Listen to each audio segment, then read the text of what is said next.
ಕೆಲವರ ತಲೆ ಕತ್ತರಿಸಿ ಬೇರೆಯಾಗಿ ಬಿದ್ದಿತ್ತು, ಕೆಲವರ ಕತ್ತು ಮುರಿದಿತ್ತು. ಜೋರಾಗಿ ಕಿರುಚುತ್ತಾನೆ ಯುಧಿಷ್ಠಿರ, ಕೆಳಗಡೆ ಬೀಳ್ತಾನೆ.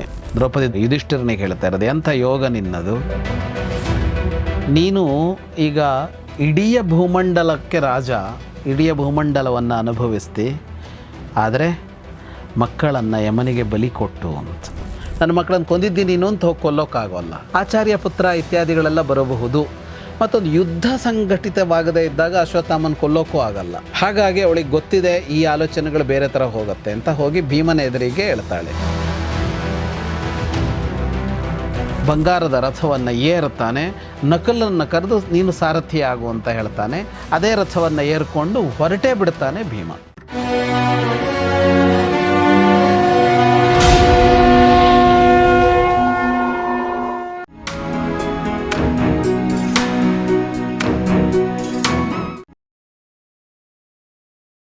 ಸ್ನೇಹಿತರೆ ನಮಸ್ಕಾರ. ಗೌರಿ ಶಕ್ಕಿ ಸ್ಟುಡಿಯೋದ ವಿಶೇಷ ಸರಣಿ ಸಂದರ್ಶನ ಕಾರ್ಯಕ್ರಮ ಮಹಾಭಾರತ ರಹಸ್ಯಗಳು. ನಿಮಗೆಲ್ಲ ಆತ್ಮೀಯ ಸ್ವಾಗತ. ನಾನು ಗೌರಿ ಶಕ್ಕಿ.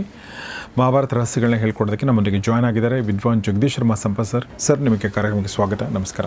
ನಮಸ್ತೆ. ಸೊ ನಾವು ಮಹಾಭಾರತ ರಹಸ್ಯಗಳು ಕಾರ್ಯಕ್ರಮದ ಕೊನೆಯ ಘಟ್ಟದಲ್ಲಿದ್ದೀವಿ. ಯುದ್ಧ ಮುಗಿದ ನಂತರದ ಘಟನೆಗಳು ನೋಡ್ತಾ ಇದ್ದೀವಿ. ಸಂತೋಷ ಅನ್ನೋದು ಸಂತೋಷ ಅಲ್ಲ ಮತ್ತು ದುಃಖ ಅನ್ನೋದು ದುಃಖ ಅಲ್ಲ ಅಂತ ಕೂಡ ಕೆಲವೊಂದು ಸಲ ಅನಿಸುತ್ತೆ. ಸಂತೋಷದಲ್ಲೂ ಕೂಡ ಜಾನ್ ಕೀಟ್ಸ್ ಅನ್ನೊಬ್ಬ ಕವಿ, ಸಂತೋಷದ ಗರ್ಭದಲ್ಲಿಯೇ ದುಃಖ ಅಡಗಿದೆ, ಯಾಕೆಂದರೆ ಸಂತೋಷ ಮುಗಿದು ಹೋಗುತ್ತಾ ಇದೆ, ಸಂತೋಷ ದುಃಖವನ್ನು ಹುಟ್ಟಿಸುತ್ತೆ ಅಂತ ಹೇಳಿದ್ದು ನೆನಪು ಬರ್ತಾ ಇದೆ. ಆದರೆ ಇಲ್ಲಿ ಮಾತ್ರ ಅತ್ಯಂತ ಸಂತೋಷದ ಘಟನೆ ಗೆಲುವೇನಲ್ಲ, ಆದರೂ ಕೂಡ ಸಂತೋಷವಾಗಿದ್ದರು. ಆದರೆ ಅತ್ಯಂತ ದುಃಖದ ಘಟನೆ ಈಗ ಸಂಭವಿಸಿದ್ದು ನೋಡಿದ್ದೀವಿ ನಾವು. ಈಗ ಅದನ್ನು ಎದುರುಗೊಳ್ಳಕ್ಕೆ ದ್ರೌಪದಿ ಕೂಡ ಬರ್ತಾ ಇದ್ದಾಳೆ. Yes sir. ನಕುಲನನ್ನು ಅಲ್ಲಿಗೆ ಕಳುಹಿಸಿದ ಯುಧಿಷ್ಠಿರ ಅಲ್ಲಿಗೆ ಹೋಗ್ತಾನೆ, ತನ್ನ ಶಿಬಿರಕ್ಕೆ ಹೋಗ್ತಾನೆ. ರೋರೂಯಮಾಣ ಪ್ರಯೌ ಸುತಾನ ಮಾಯೋಧನಂ ಭೂತಗಣಾನುಕೀರ್ಣಂ ಅಲ್ಲಿಗೆ ಹೋಗ್ತಾನೆ. ಅಲ್ಲಿ ಹೋದರೆ ಅದನ್ನು ನೋಡ್ತಾನೆ.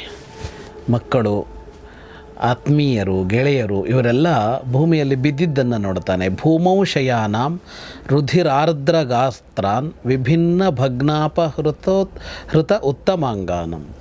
ರಕ್ತಸಿಕ್ತವಾಗಿದ್ದರು ಅನ್ನೋದು ಸರಿ, ಕೆಲವರ ತಲೆ ಕತ್ತರಿಸಿ ಬೇರೆಯಾಗಿ ಬಿದ್ದಿತ್ತು, ಕೆಲವರ ಕತ್ತು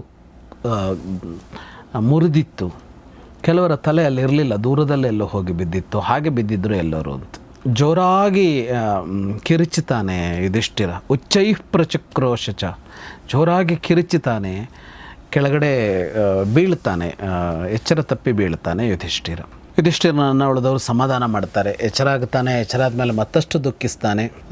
ಉಳಿದವರು ಜೊತೆಗಿದ್ದವರು ಸಮಾಧಾನ ಮಾಡ್ತಾರೆ. ಅದೇ ಹೊತ್ತಿಗೆ ನಕುಲ ರಥದಲ್ಲಿ ದ್ರೌಪದಿಯನ್ನು ಕರ್ಕೊಂಬರ್ತಾನೆ. ನಕಲ ಕೃಷ್ಣಯ ಸಾರ್ಧಂ ಉಪಯಾತ್ ಪರಮಾರ್ಥಯ. ಅವಳು ಆಗ ಉಪಪ್ಲವ್ಯಕ್ಕೆ ಹೋಗಿರ್ತಾಳೆ. ಉಪಪ್ಲವ್ಯದಲ್ಲಿ ಅವರೀಗ ವಾಸ ಮಾಡ್ಕೊಂಡಿದ್ದಲ್ಲ, ಇದಾದ ಮೇಲೆ ಅಜ್ಞಾತವಾಸ ಆದಮೇಲೆ ಇಲ್ಲಿ ಕುರುಕ್ಷೇತ್ರದಲ್ಲಿ ಶಿಬಿರ ಇದ್ದಿದ್ದು. ಅವಳು ಇಲ್ಲಿಂದ ಅಲ್ಲಿಗೆ ಹೋಗಿರ್ತಾಳೆ, ಅಲ್ಲಿಂದ ಕರ್ಕೊಂಬರ್ತಾನೆ. ಆದರೆ ಬರುವಾಗ ಗೊತ್ತಾಗತ್ತೆ ಅವಳಿಗೆ, ಅಂದರೆ ಹೇಳಿಯೇ ಕರ್ಕೊಂಬರ್ತಾನೆ. ಅವಳು ಬರ್ತಾಳೆ, ಬಂದವಳೇ ಎಚ್ಚರ ತಪ್ಪಿ ಕೆಳಗೆ ಬೀಳ್ತಾಳೆ. ಭೀಮ ಹೋಗಿ ಅವಳನ್ನು ಏಳಿಸ್ತಾನೆ, ಎತ್ತಿ ಹಿಡ್ಕೊಳ್ತಾನೆ.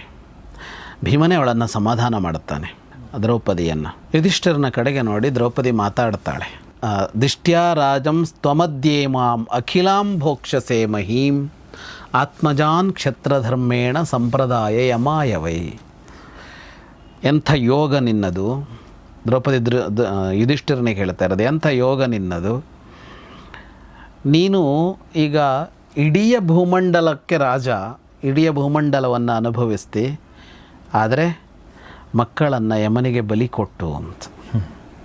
ನೀನೀಗ ಕುಶಲವಾಗಿದ್ದೀನಿ, ಅಂದರೆ ನಿಂಗೇನು ಆಗಿಲ್ಲ, ಯುಧಿಷ್ಠಿರನಿಗೇನೂ ಆಗಿಲ್ವಲ್ಲ, ಏನೂ ಆಗಿಲ್ಲ.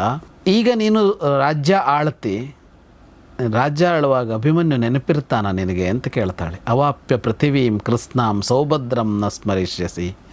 ಅಭಿಮನ್ಯು ನೆನಪಾಗೋಲ್ಲ ನಿನಗಿನ್ನು ಮುಂದೆ ಅಂತ ಹೇಳ್ತಾಳೆ. ಇಷ್ಟು ಹೇಳಿದವಳು, ಇದಕ್ಕೆ ತಕ್ಕದಾದ ಶಿಕ್ಷೆ ಅಶ್ವತ್ಥಾಮನಿಗೆ ಆಗಬೇಕು. ತಸ್ಯ ಪಾಪಕೃತೋ ದ್ರೋಣೇ ನಚೇದದ್ಯತ್ವಯ ಮೃದೆ ಕ್ರಿಯತೆ ಸಾನೋಬಂಧಸ್ಯ ಯುಧಿ ವಿಕ್ರಮ್ಯ ಜೀವಿತಂ. ಅವನಿಗೆ ತಕ್ಕದಾಗಿ ಏನಾಗಬೇಕೋ ಅದಾಗಬೇಕು. ನಾನು ಪ್ರಾಯೋಪವೇಶಕ್ಕೆ ಕುಳಿತುಕೊಳ್ಳುತ್ತೀನಿ ಅವನಿಗೆ ಅದಾಗೋ ತನಕ. ಅವನಿಗೆ ಆಗದೇ ಇದ್ದರೆ ನಾನು ಬದುಕಿರೋಲ್ಲ ಅಂತ. ಪ್ರಾಯೋಪವೇಶ ಅಂದರೆ ಸಾಯೋ ತನಕ ಉಪವಾಸ ಇದ್ದು ಸಾಯೋದು. ಏವ ಪ್ರಾಯಮಾಸಿಷ್ಯೆ. ಇಷ್ಟು ಹೇಳಿದವಳು ಪ್ರಾಯೋಪವೇಶಕ್ಕೆ ಕುಳಿತೇ ಬಿಡ್ತಾಳೆ ಅದೇ ಜಾಗದಲ್ಲಿ.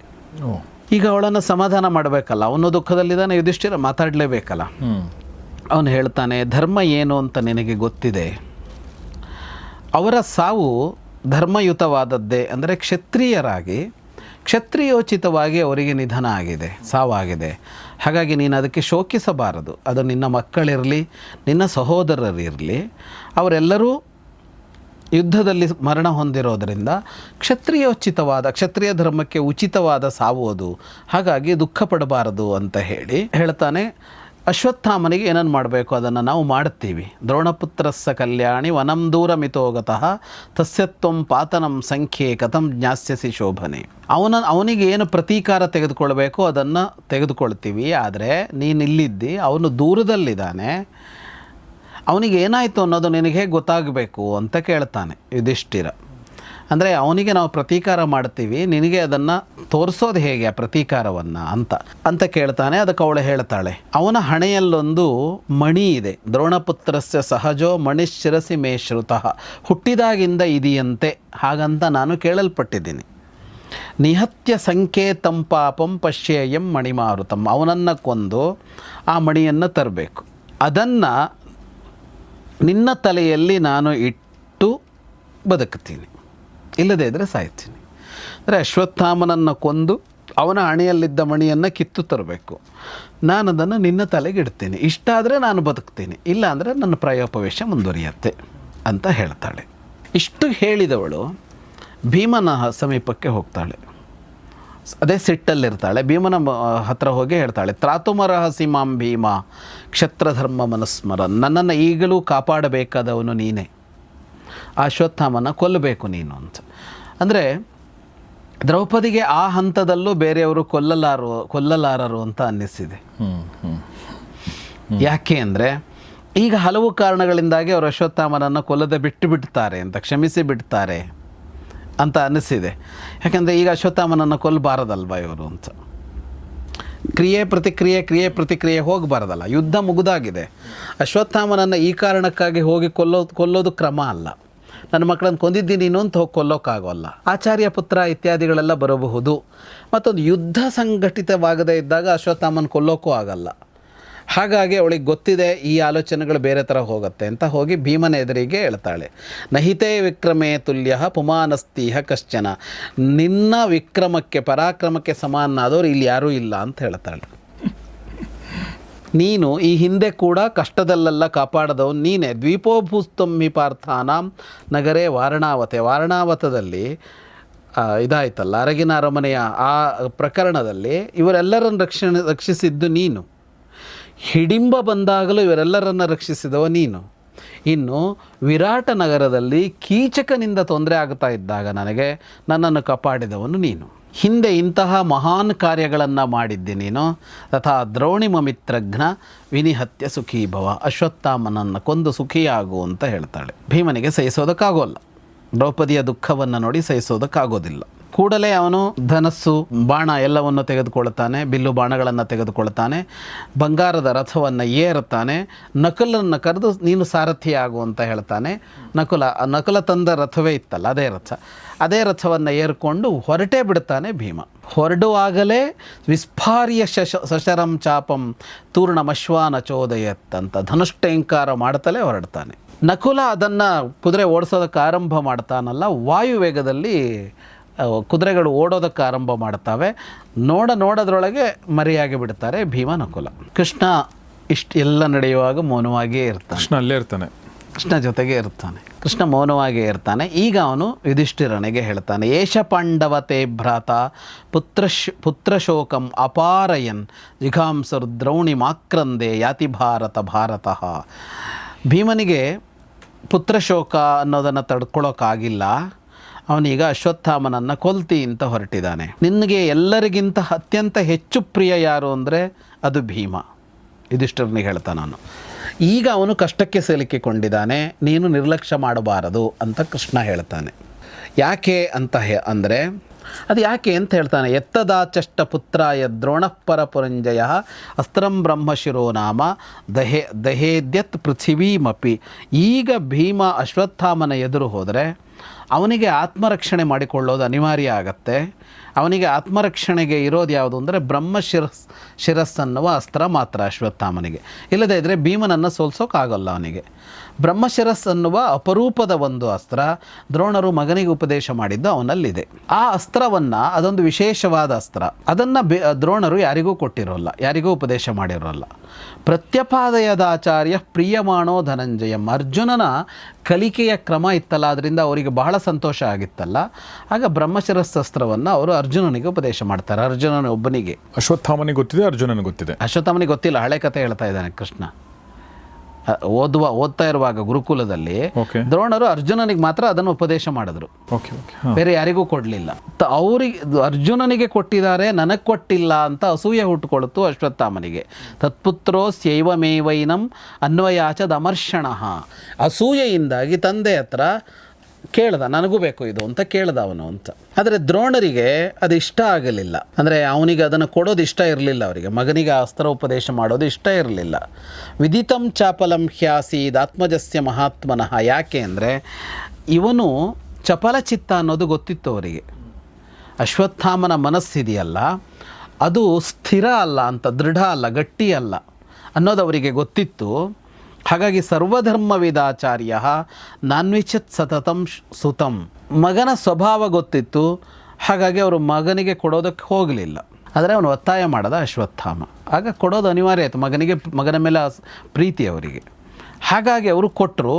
ಕೊಡುವಾಗ ಹೇಳಿದರು, ಪರಮಾಪದ್ಗತೇನಾಪಿ ನಸ್ಮತಾ ತತ್ವಯಾರಣೆ ಇದಮಸ್ತ್ರಂ ಪ್ರಯೋಕ್ತವ್ಯಂ ಮಾನುಷೇಷು ವಿಶೇಷತಃ. ನಿನಗೆ ಎಂಥ ಸಂಕಷ್ಟ ಒದಗಿದ ಹೊತ್ತಿನಲ್ಲೂ ಮನುಷ್ಯರ ಮೇಲೆ ಇದನ್ನು ಪ್ರಯೋಗ ಮಾಡಬಾರ್ದು ಅಂತ ಅವರು ಹೇಳಿದರು. ಅದನ್ನು ಹೇಳಿದವರು ಹೇಳಿದರು, ನತ್ವಂ ಜಾತು ಸತಾಂ ಮಾರ್ಗೆ ಸ್ಥಾತ ಅಂತ. ನೀನು ಸಜ್ಜನರ ದಾರಿಯಲ್ಲಿ ಇರೋಲ್ಲ ಅಂತ ನನಗೆ ಗೊತ್ತು ಅನ್ನೋ ಮಾತನ್ನು ದ್ರೋಣರು ಅಶ್ವತ್ಥಾಮನಿಗೆ ಹೇಳಿದ್ರಂತೆ. ಈ ಕೃಷ್ಣ ಅದನ್ನು ಹೇಳ್ತಾ ಇದ್ದಾನೆ. ಹಾಗೆ ಹೇಳಿದರು. ಯಾವಾಗ ಈ ಮಾತು ಹೇಳಿದ್ರು ತಂದೆ, ಅವನಿಗೆ ಭಾರಿ ಬೇಸರ ಆಗೋಯ್ತು. ಬ್ರಹ್ಮಶಿರಸ್ಸಸ್ತ್ರವನ್ನು ಕೊಟ್ಟರು, ಆದರೆ ಇದನ್ನು ಹೇಳಿದ್ರು, ನೀನು ಚಪಲ, ನೀನು ಸಜ್ಜನರ ದಾರಿಯಲ್ಲಿ ಇರೋಲ್ಲ ಅಂತ ಹೇಳಿದ್ರಲ್ಲ. ಅವನು ಬಹಳ ಬೇಸರಗೊಂಡು ಇಡೀ ಭೂಮಿಯನ್ನು ಸುತ್ತೋದಕ್ಕೆ ಆರಂಭ ಮಾಡಿದಂತೆ. ಮನೆ ಬಿಟ್ಟು, ಸಿಟ್ಟು ಮಾಡ್ಕೊಂಡು ಮನೆ ಬಿಟ್ಟು ಹೋಗ್ತಾರಲ್ಲ ಮಕ್ಕಳು, ಮನೆ ಬಿಟ್ಟು ಸುತ್ತೋದಕ್ಕೆ ಆರಂಭ ಮಾಡಿದಂತೆ ಅಶ್ವತ್ಥಾಮ. ಇದೆಲ್ಲ ನಡೆದಿದ್ದು ಯಾವಾಗ ಅಂತ ಅಂದರೆ ಇವರು ವನವಾಸದಲ್ಲಿದ್ದಾಗ. ಇವರು ಬ್ರಹ್ಮಶಿರಸ್ಸಸ್ತ್ರವನ್ನು ಅರ್ಜುನಿಗೆ ಕೊಟ್ಟಿದ್ದು ಗುರುಕುಲದಲ್ಲೇ. ಅಶ್ವತ್ಥಾಮ ಅದನ್ನು ಯಾವ್ಯಾವ ಕೇಳಿದ್ನೋ ಗೊತ್ತಿಲ್ಲ, ಅಂತೂ ಇವರು ವನವಾಸಕ್ಕೆ ಹೋದಾಗ ಅವ್ರಿಗೆ ಮಗನಿಗೂ ಕೊಟ್ಟರು. ಆಗ ಅವರು ನೀನು ಸಜ್ಜನರ ದಾರಿಯಲ್ಲಿಲ್ಲ ಅಂತ ಹೇಳಿದ್ದಕ್ಕೆ ಬೇಜಾರಾಗಿ ಇವನು ಸುತ್ತೋದಕ್ಕೆ ಆರಂಭ ಮಾಡ್ದ. ಅವಸದ್ವಾರಕಾಮೇತ್ಯ ವೃಷ್ಟಿಭಿಃ ಪರಮಾರ್ಚಿತ. ನೀವು ವನವಾಸದಲ್ಲಿದ್ದಾಗ ಅವನು ಹೀಗೆ ಸುತ್ತುತ್ತಾ ದ್ವಾರಕೆಗೆ ಬಂದ ಅಂತ ಕೃಷ್ಣ ಹೇಳ್ತಾ ಇದ್ದಾನೆ. ಬಂದ, ನಾವೆಲ್ಲರೂ ಅವನನ್ನು ಭಾಳ ಗೌರವಿಸಿದ್ವಿ. ಅಲ್ಲೇ ಉಳಿದಿದ್ದ, ಬಹಳ ದಿವಸ ಅಲ್ಲೇ ಉಳ್ಕೊಂಡಿದ್ದ ದ್ವಾರಕೆಯಲ್ಲಿ ಯಾದವರ ಜೊತೆಗೆ. ಒಂದು ದಿನ ಸಮುದ್ರ ತೀರದಲ್ಲಿ ನಾನೊಬ್ಬನೇ ಸಂಚಾರ ಮಾಡ್ತಾ ಇದ್ದೆ. ಸ ಕದಾಚಿನ್ ಸಮುದ್ರಾಂತೆ ವಸನ್ ದ್ವಾರವತೀವನು ಏಕಂ ಸಮಾಗಮ್ಯ ಮಾಮವಾಚ ಹಸನ್ನಿವ. ಅಂದರೆ ಒಬ್ಬನೇ ನಾವು ವಾಕ್ ಮಾಡೋದೋ ಇನ್ನೇನೋ ಮಾಡ್ತೀವಲ್ಲ, ಹಾಗೆ ಕೃಷ್ಣ ಸಮುದ್ರ ತೀರದಲ್ಲಿ ಸಂಚಾರ ಮಾಡ್ತಾ ಇದ್ದಾಗ ಇವನು ಬರ್ತಾನೆ, ಒಬ್ಬನೇ ಬರ್ತಾನೆ ಅಶ್ವತ್ಥಾಮ. ಬಂದು ಕೃಷ್ಣನಲ್ಲಿ ಕೇಳ್ತಾನೆ, ನನ್ನ ತಂದೆಯಲ್ಲೊಂದು ವಿಶೇಷವಾದ ಅಸ್ತ್ರ ಇತ್ತು, ಅದನ್ನು ಅಗಸ್ತ್ಯರನ್ನು ಕುರಿತು ತಪಸ್ಸಿನಂತೆ ಮಾಡಿ ಅವರು ಅದನ್ನು ಪಡ್ಕೊಂಡ್ರು. ಅದು ಅಗಸ್ತ್ಯರಲ್ಲಿತ್ತು, ಇನ್ಯಾರಿಗೂ ಗೊತ್ತಿರಲಿಲ್ಲ ಆ ಅಸ್ತ್ರ. ಅಗಸ್ತ್ಯರು ಅಂದರೆ ಅವರಲ್ಲಿ ಇಂತಹ ಆಯುಧಗಳು, ಅಸ್ತ್ರಗಳೆಲ್ಲ ಬಹಳ ಇದ್ದು, ರಾಮಾಯಣದಲ್ಲಿ ಆ ಉಲ್ಲೇಖಗಳೆಲ್ಲ ಬರುತ್ತೆ.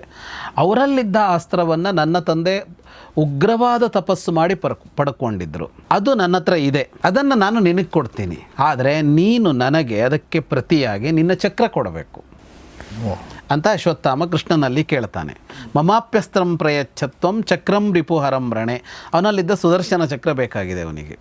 ಅದನ್ನು ಬರೀ ಕೇಳಿದಲ್ಲಂತೆ, ಕೈ ಮುಗಿದು ಬೇಡಿಕೊಂಡಂತೆ ಕೇಳಿದನಂತೆ. ಅದಕ್ಕೆ ಕೃಷ್ಣ ಅವನಿಗೆ ನಗುತ್ತಾ ಹೇಳ್ತಾನೆ, ನನ್ನ ಹತ್ರ ಈ ಧನಸ್ಸಿದೆ, ಈ ಶಕ್ತಿ ಇದೆ, ಈ ಚಕ್ರ ಇದೆ, ಯಾವುದು ಬೇಕೋ ಅದನ್ನು ನೀನು ತಗೊಂಡು ಹೋಗ್ಬೋದು, ಏನೂ ತೊಂದರೆ ಇಲ್ಲ. ಆದರೆ ನೀನು ಅದನ್ನು ಎತ್ತಿ ತಗೊಂಡು ಹೋಗಬೇಕು. ಯಚ್ಛಕ್ನೋಷಿ ಸಮುದ್ಯಂತಂ ಪ್ರಯೋಕ್ತಮಪಿ ವಾರಣೆ ತದ್ಗೃಹಾಣ ವಿನಾಸ್ತ್ರೇಣ ಎನ್ಮೇ ದಾತುಂ ಅಭೀಪ್ಸಸಿ. ನೀನೇ ಅದನ್ನು ತಗೊಂಡು ಹೋಗ್ಬಿಡು, ಅಲ್ಲಿ ಇದೆ, ಅದು ಆಯುಧಾಗಾರದಲ್ಲಿದೆ, ಎತ್ಕೊಂಡು ಹೋಗ್ಬೋದು. ಹಾಗಂತ ನೀನು ನನಗೆ ಅದಕ್ಕೆ ಪ್ರತಿಯಾಗಿ ಬ್ರಹ್ಮಶಿರಸ್ತ್ರ ಎಲ್ಲ ಕೊಡೋದು ಬೇಡ, ನೀನು ಹಂಗೆ ತಗೊಂಡು ಹೋಗು ಅಂತ ಕೃಷ್ಣ ಹೇಳಿದ್ನಂತೆ. ಇವನು ಹೋದಂತೆ ಸುನಾಭಂ ಸಹಸ್ರಾರಂ ವಜ್ರನಾಭಮಯಸ್ಮಯಂ ವೌರೇ ಚಕ್ರಂ ಮಹಾಬಾಹೋ ಸ್ಪರ್ಧವಾನಂ ಮಯಾ ಸಹ. ಅವನು ಹೇಳಿದಂತೆ ಬೇರೆದೆಲ್ಲ ಬೇಡ, ನಂಗೆ ಚಕ್ರನೇ ಬೇಕು ಅಂತ. ಕೃಷ್ಣ ಹೇಳ್ತಾನೆ, ಅದು ಯಾಕೆ ಅದನ್ನು ಅವ್ನು ಕೇಳ್ತಾ ಇದ್ದ ಅಂದರೆ ನನ್ನ ಜೊತೆಗೆ ಅವನಿಗೊಂದು ಸ್ಪರ್ಧೆ ಇತ್ತು ಅಂತ. ಅಂದರೆ ಕೃಷ್ಣನಿಗಿಂತಲೂ ತಾನು ಶ್ರೇಷ್ಠ ಆಗಬೇಕು ಅಂತ ಒಂದು ಸ್ಪರ್ಧೆ ಯುದ್ಧದಲ್ಲಿ. ಹಾಗಾಗಿ ಅವನಿಗಿದ್ದಿದ್ದು ಚಕ್ರದ ಮೇಲೇ. ತಗೋ ಅಂತ ಹೇಳಿದೆ, ಹೋಗಿ ಲೀಲಾಜಾಲವಾಗಿ ಎತ್ತು ಬಿಡ್ತೀನಿ ಅಂತ ಎಡಗೈನಲ್ಲಿ ಎತ್ತಿದ್ದನಂತೆ. ಅದು ಅಲಗಾಡಲಿಲ್ಲ. ಪೌರೇ ಚಕ್ರಂ ಜಗ್ರಾಹೋಪೇತ್ಯ ಸಹಸ ಚಕ್ರಂ ಸೌಯೇನ ಪಾಣಿನ. ಅದು ಯಾವಾಗ ಆಗಲಿಲ್ವೋ ಎರಡೂ ಕೈಯಿಂದ ಎತ್ತೋದಕ್ಕೆ ಹೋದನಂತೆ. ಎರಡೂ ಕೈಯಿಂದ ಎತ್ತೋದಕ್ಕೆ ಹೋದರೂ ಚಕ್ರವನ್ನು ಅಲಗಾಡ್ಸೋಕ್ಕಾಗಲಿಲ್ಲ ಅವನಿಗೆ. ತನ್ನೆಲ್ಲ ಶಕ್ತಿ ಆಗಿ ಸಾಕಷ್ಟು ಪ್ರಯತ್ನ ಪಟ್ಟನಂತೆ.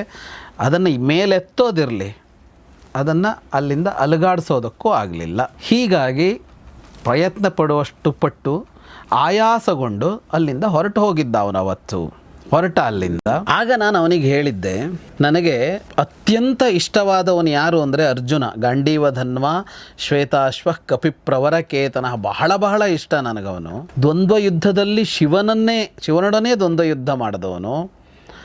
ಅಂಥ ಅರ್ಜುನನೇ ನಿನ್ನ ಹತ್ರ ಇರೋ ಚಕ್ರ ಕೊಡು ಅಂತ ಕೇಳಲಿಲ್ಲ. ಅವನು ಕೇಳಿದರೆ ಕೊಡಲಾರದ್ದು ಅಂತ ಒಂದು ವಸ್ತುವೇ ನನ್ನ ಹತ್ರ ಇಲ್ಲ. ಅರ್ಜುನ ಕೇಳಿದರೆ ಏನು ಬೇಕಾದ್ರೂ ಕೊಡ್ತೀನಿ, ನಾದೇಯಂ ಯಸ್ಯ ಮೇ ಕಿಂಚಿತ್ ಅಂತ ಅರ್ಜುನನೇ ಕೇಳಿಲ್ಲ ನನಗೆ. ಅದನ್ನು ನೀನು ನನ್ನ ಹತ್ರ ಕೇಳ್ತಾ ಇದ್ದಿ. ಇನ್ನು ನನ್ನ ಮಗ ಪ್ರದ್ಯುಮ್ನ ಇದ್ದಾನೆ. ಈ ಪ್ರದ್ಯುಮ್ನ ಅನ್ನೋನು ಹುಟ್ಟೋದಕ್ಕಿಂತ ಮೊದಲು ನಾನು ಹಿಮಾಲಯ ಪರ್ವತಕ್ಕೋಗಿ ನಾನು ಮತ್ತು ರುಕ್ಮಿಣಿ 12 ವರ್ಷಗಳ ಕಾಲ ತಪಸ್ಸು ಮಾಡಿದ್ದೀವಿ ಮಗ ಬೇಕು ಅಂತ. ಆಗ ಸನತ್ ಕುಮಾರ ಪ್ರದ್ಯುಮ್ನಾಗಿ ಹುಟ್ಟಿ ಬಂದಿದ್ದಾನೆ ಅಂತ ನಾನು ಬೇಡಿ ಪಡೆದ ಮಗ ಇದ್ದಾನೆ. ಅವನೂ ಕೇಳಲಿಲ್ಲ ನನ್ನ ಹತ್ರ ಈ ಚಕ್ರ ಕೊಡು ಅಪ್ಪ ಅಂತ ಕೇಳಲಿಲ್ಲ. ಇನ್ನು ನನ್ನ ಅಣ್ಣ ಇದ್ದಾನೆ ಬಲರಾಮ, ಅವನು ಕೂಡ ಒಂದು ದಿವಸ ಈ ಚಕ್ರ ನನಗೆ ಬೇಕು ಅಂತ ಕೇಳಿಲ್ಲ. ನನ್ನ ಮಕ್ಕಳು ಗದ ಅಥವಾ ಸಾಂಬ ಯಾರೊಬ್ಬರೂ ಈ ಚಕ್ರ ಕೇಳಿಲ್ಲ. ಹಾಗಿರುವಾಗ ನೀನು ಬಂದು ಚಕ್ರ ಕೇಳ್ತಾ ಇದೆಯಲ್ಲ ನನ್ನ ಹತ್ರ, ಅದು ಇಲ್ಲಿಗೆ ಬಂದು ನಮ್ಮಲ್ಲಿ ಉಳಿದುಕೊಂಡು ನಮ್ಮೆಲ್ಲರ ಗೌರವ ಸ್ವೀಕಾರ ಮಾಡಿದ ಮೇಲೆ ಚಕ್ರ ಬೇಕು ಅಂತ ಕೇಳ್ತಾ ಇದೆಯಲ್ಲ, ಯಾಕೆ ಅಂತ ಕೇಳಿದೆ ನಾನು ಅವನಿಗೆ ಅಂತ ಕೃಷ್ಣ ಹೇಳ್ತಾನೆ. ಯಾಕೆ ಚಕ್ರ ಬೇಕು ನಿನಗೆ ಅಂತ. ಅದಕ್ಕೆ ಅವನು ಹೇಳಿದ್ದಂತೆ, ಪ್ರಯುಜ್ಯ ಭವತೆ ಪೂಜಾಂ ಯೋತ್ಸ್ಯೆ ಕೃಷ್ಣ ತ್ವಯೇತ್ಯುತ ತತಸ್ಥೆ ಪ್ರಾರ್ಥಿತಂ ಚಕ್ರಂ ದೇವದಾನವ ಪೂಜಿತಂ ಅಜೇಯಸ್ಯಾಮಿತಿ ವಿಭೋ ಸತ್ಯಮೇತದ್ ಬ್ರವೀಮಿತೆ. ಈ ಚಕ್ರವನ್ನು ನಿನ್ನಿಂದ ತಗೊಂಡು ನಾನು ನಿನ್ನ ಜೊತೆಗೆ ಯುದ್ಧ ಮಾಡಬೇಕು ಅಂತಿದ್ದೆ ಅಂತ ಹೇಳಿದಂತೆ ಅವನು. ಅವನ ಜೊತೆಗೆ ಯುದ್ಧ ಮಾಡಿ ಜಗತ್ತಿನಲ್ಲಿ ನನ್ನನ್ನು ಸೋಲಿಸುವವರು ಯಾರೂ ಇಲ್ಲ ಅಂತ ನನಗೆ ಮಾಡಬೇಕಾಗಿತ್ತು. ಈಗ ನೀನಿದ್ದಿ, ನನ್ನನ್ನು ಸೋಲಿಸ್ತೀಯ ನೀನು. ಚಕ್ರ ತಗೊಂಡ ಮೇಲೆ ನಿನ್ನನ್ನು ಸೋಲಿಸಿಬಿಡ್ತೀನಿ ನಾನು. ಆಗ ನಾನು ಯಾರಿಂದಲೂ ಸೋಲಲಾರದವನು ಅಂತ ಆಗತ್ತೆ. ಹಾಗಾಗಬೇಕು ಅಂತ ಇತ್ತು. ಹಾಗಾಗಿ ನಿನ್ನ ಜೊತೆಗೆ ಯುದ್ಧ ಮಾಡೋದಕ್ಕಾಗಿ ಚಕ್ರ ಕೇಳಿದ್ದೆ ಅಂತ ಹೇಳಿದಂತೆ. ಹಾಗಾಗಿ ಆಗಲಿಲ್ಲ ನನಗೆ, ಆಗಲಿ ನಾನು ಹೊರಟೋಗ್ತೀನಿ, ನನಗೊಂದು ಒಳ್ಳೆಯದಾಗಲಿ ಅಂತ ಒಂದು ಹಾರೈಸಿಬಿಡು ಅಂತ ಹೇಳಿದಂತೆ ಅಶ್ವತ್ಥಾಮ. ಹೀಗೆ ಹೇಳಿದ್ದವನು ಅವನಿಗೆ ನಾನು ಅತ್ಯಂತ ಪ್ರೀತಿಯಿಂದ ಇನ್ನೂ ಏನೇನೋ ಕುದುರೆಗಳು, ಸಂಪತ್ತು, ಏನೇನೋ ಉಡುಗೊರೆಗಳನ್ನು ಕೊಟ್ಟು ಅವನನ್ನು ಸಮಾಧಾನ ಮಾಡಿ ಕಳುಹಿಸಿಕೊಟ್ಟಿದ್ದೆ ಅಂತ ಕೃಷ್ಣ ಹೇಳ್ತಾನೆ. ಹಾಗಾಗಿ ಸಂಭ್ರಂಭಿ ದುರಾತ್ಮಾಚ ಚಪಲ ಕ್ರೂರ ಏವಚ ವೇದಶಾಸ್ತ್ರಂ ಬ್ರಹ್ಮಚರಸ್ತಸ್ಮಾದ್ ರಕ್ಷೋ ವೃಕೋದರ. ಹಾಗಾಗಿ ಅಶ್ವತ್ಥಾಮ ಅನ್ನೋನು ಅವನು ಸಾಧಾರಣದವನಲ್ಲ. ಅವನ ಮನಸ್ಸಿನೊಳಗೆ ಕೆಟ್ಟತನ ಇದೆ, ಅವನಿಗೆ ಚಾಪಲ್ಯ ಬೇರೆ ಇದೆ, ಮತ್ತು ಕ್ರೂರ ಅವನು. ಅಂದರೆ ಈಗ ಕೃಷ್ಣನ ಹತ್ರ ಚಕ್ರ ತಗೊಂಡು ನಿನ್ನ ಮೇಲೆ ಬಿಡ್ತೀನಿ ಅಂತ ಅಂದರೆ ಇನ್ನೆಂಥ ಮನಸ್ಥಿತಿ ಇರಬೇಕು ಅಂತ ಕೃಷ್ಣ ಹೇಳ್ತಾ ಇದ್ದಾರೆ. ಕ್ರೂರನೂ ಹೌದು, ಚಾಪಲ್ಯನೂ ಹೌದು, ಮುಂದಂಥದ್ದು ಮೂರ್ಖತನ. ಮೂರ್ಖತನ ಅಂದ್ರೆ ಅದು ಅವಿವೇಕಿ ಅಂತ ಅವನು, ಪಕ್ಕ ಅವಿವೇಕಿ. ಹಾಗಾಗಿ ಅವನ ಕೈಲಿ ಈಗ ಬ್ರಹ್ಮಶಿರಸ್ಸಿರೋದ್ರಿಂದಾಗಿ ಅಪಾಯ ಇದೆ, ಭೀಮನನ್ನು ನಾವು ರಕ್ಷಿಸಬೇಕು ಅಂತ ಯುಧಿಷ್ಠಿರನಿಗೆ ಹೇಳ್ತಾನೆ ಕೃಷ್ಣ. ಇಷ್ಟು ಹೇಳಿ ಕೃಷ್ಣ ಅವನ ರಥವನ್ನೇ ಏರ್ತಾನೆ. ಅವನ ರಥವನ್ನೇ ಇವರು ಎಲ್ಲ ಏರ್ಕೊಳ್ತಾರೆ. ಅರ್ಜುನ, ಯುಧಿಷ್ಠಿರ, ಸಹದೇವ ಇಷ್ಟು ಜನ ಅದೇ ರಥವನ್ನು ಏರ್ಕೊಳ್ತಾರೆ. ಅವರ ರಥ, ಭೀಮನ ರಥ ಹೋಗಿರುತ್ತಲ್ಲ, ಅದರ ಹಿಂದೆ ವಾಯುವೇಗದಲ್ಲಿ ಇವ್ರ ರಥವು ಹೊರಡುತ್ತೆ. ಎಸ್. ಸೊ ಅಲ್ಲಿ ಮುಂದೆ ಏನಾಗುತ್ತೆ ಅನ್ನೋದನ್ನು ನಾವು ಮುಂದಿನ ಭಾಗದಲ್ಲಿ ನೋಡೋಣ. ಎಷ್ಟೊಂದು ಇಲ್ಲಿ ಸ್ಟ್ರೀಮ್ಸ್ಗಳು ನಡೀತಾ ಇವೆ ಕಥೆನಲ್ಲಿ. ಈ ಕಡೆ ಒಂದು ಕಡೆ ದ್ರೌಪದಿ, ಇನ್ನೊಂದು ಕಡೆ ಭೀಮ. ಸೊ ಮತ್ತು ಕೃಷ್ಣನ ಒಂದು ಕಥೆ ಬಂತೀಗ. ಈಗ ಅಂದರೆ ಮಹಾಪರಾಧ ಏನಾಗಿದೆ ಅಶ್ವತ್ಥಾಮನಿಂದ, ಅದಕ್ಕೇನು ಏನು ಮಾಡಬಾರ್ದಂದ್ರೂ ಕೂಡ ಏನೋ ಆಗೇ ಆಗುತ್ತಲ್ವ.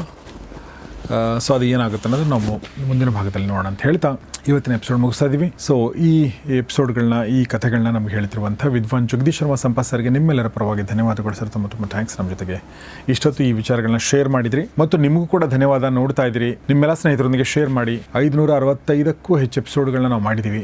ಇದೊಂದು ಸುದೀರ್ಘವಾದ ಸರಣಿ. ನಿಮ್ಮ ಬೆಂಬಲ ಇರಲಿ. ಮತ್ತು ಬೇರೆ ಬೇರೆ ದೇಶಗಳಲ್ಲಿರುವಂಥ ಎಲ್ಲ ಸ್ನೇಹಿತರಿಗೂ, ಕನ್ನಡ ಸ್ನೇಹಿತರಿಗೆ ದಯವಿಟ್ಟು ಇದನ್ನು ಶೇರ್ ಮಾಡಿ. ಮತ್ತು ಸಾಧ್ಯ ಆದರೆ ಮೊದಲಿಂದ ಮತ್ತೊಂದು ಸಲ ನೋಡ್ಕೊಂಡು ಬನ್ನಿ. ಯಾಕೆಂದರೆ ಇದು ಎಷ್ಟು ಸುದೀರ್ಘ ಅಂತಂದರೆ ಇಲ್ಲಿ ಬರೋಷ್ಟೊತ್ತಿಗೆ ಎಷ್ಟೋ ವಿಚಾರಗಳು ನಮ್ಮ ತಲೆಯಿಂದ ಹೊರಗಡೆ ಹೋಗಿರ್ತವೆ. ಆದರೆ ಪುನಃ ಮಹಾಭಾರತ ಓದೋದ್ರಲ್ಲಿ ತಪ್ಪಿಲ್ಲ ಅಂತ ನನಗನ್ಸುತ್ತೆ. Correct sir? ನೋಡಿದ್ರೇ ಏನೋ ಅರ್ಥ ಆಗುತ್ತೆ. ನಾನೇ ಇಷ್ಟು ಸಲ ಆದಮೇಲೂ ನಾನು ಮತ್ತೊಂದು ಸಲ ಓದ್ತಾ ಇದ್ರೆ ನನಗೆ ಇನ್ನೇನೊಂದು ಹೊಳವು ಕಾಣ್ತಾ ಇರುತ್ತೆ ಅದರಲ್ಲಿ. ಹಾಗಿದೆ ಅದು. ಎಸ್. ಸೊ ಹಾಗೆ ಇನ್ನೊಂದು ಸಲ ನಾವು ಮೊದಲಿನ ಎಪಿಸೋಡ್ಗಳನ್ನ ಕೂಡ ಕಮ್ಯುನಿಟಿ ಪೇಜಲ್ಲಿ ಹಾಕಿರ್ತೀವಿ, ನೀವು ಅದನ್ನು ಗಮನಿಸಿ ಅಂತ ಹೇಳ್ತಾ ಇವತ್ತಿನ ಎಪಿಸೋಡ್ ಮುಗಿಸ್ತಾ ಇದ್ದೀನಿ. ನೋಡ್ತಾರೆ ಗೌರಿಶಕ್ತಿ ಸ್ಟುಡಿಯೋ, ನೋಡ್ತಾರೆ ಮಹಾಭಾರತ ರಹಸ್ಯಗಳು, ಅಂದರೆ ದ ಸೀಕ್ರೆಟ್ಸ್ ಆಫ್ ಮಹಾಭಾರತ. ನಮಸ್ಕಾರ.